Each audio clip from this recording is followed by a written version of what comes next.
Home care worker immigration pilot 31 मार्च को open होने जा रहा है और अभी भी बहुत लोगों को इस चीज़ को लेके कन्फ्यूजन है। हालांकि इसके ऊपर बहुत सारी वीडियोस बन चुकी हैं, तो आइए इसके बारे में बात करते हैं और जानते हैं कि ये इमिग्रेशन पायलट है क्या और इसमें कौन क्वालिफाई कर सकता है। मैं आपको ये बता दूं कि पूरी जानकारी इसके बारे में अभी तक इंटरनेट पर अवेलेबल नहीं है, क्योंकि पब्लिश ही नहीं की गई है गवर्नमेंट द्वारा।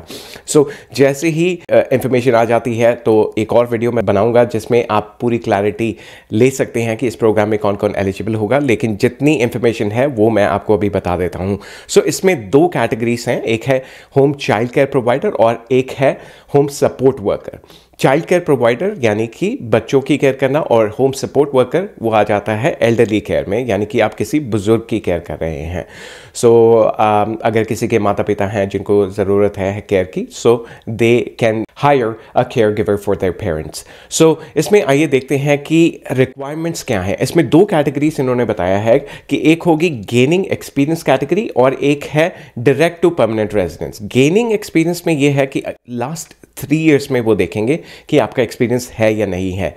अगर आपका एक्सपीरियंस बहुत पहले रहा है, 5 साल पहले, 10 साल पहले, कि आपने चाइल्ड केयर में काम किया है या as a home support worker आपने काम किया है, so that will not count. आपका लास्ट 3 इयर्स में जिस दिन आप अप्लाई करते हैं उससे पीछे 3 साल जाना है आपको, और उसमें देखना है कि क्या आपका 6 महीने का एक्सपीरियंस है या नहीं है। Yes, 6 months of experience is all that they need. अगर आपका 6 महीने का एक्सपीरियंस है तो आप एलिजिबल हो जाते हैं। अगर नहीं है तो आप गेनिंग कैटेगरी में आ जाते हैं, यानी कि आप यहाँ पर आके आपको वर्क परमिट दिया जाएगा और यहाँ पर आकर आप एक्सपीरियंस गेन कर सकते हैं उन एम्प्लॉयर्स के साथ।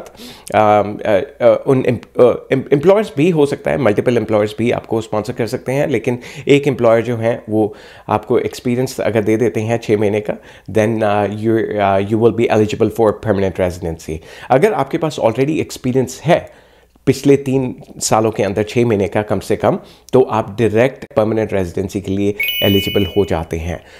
उसके बारे में और ज़्यादा इंफॉर्मेशन अभी बाकी है। We don't know what it will look like, क्या डॉक्यूमेंट्स की रिक्वायरमेंट होगी। बट हाँ, अगर आप इस प्रोग्राम में अप्लाई करने की तैयारी कर रहे हैं तो सारे डॉक्यूमेंट्स अपने रेडी रखिए, because the moment it launches, the moment it opens, it's going to be a mad rush, क्योंकि लास्ट टाइम 2750 एप्लीकेशंस एक्सेप्ट की गई थी, एंड इस बार भी आई एम श्योर एक कोटा होगा। We don't know whether it will be 2750, कम होगा, ज़्यादा होगा, we don't know, but yes, it will be a mad rush.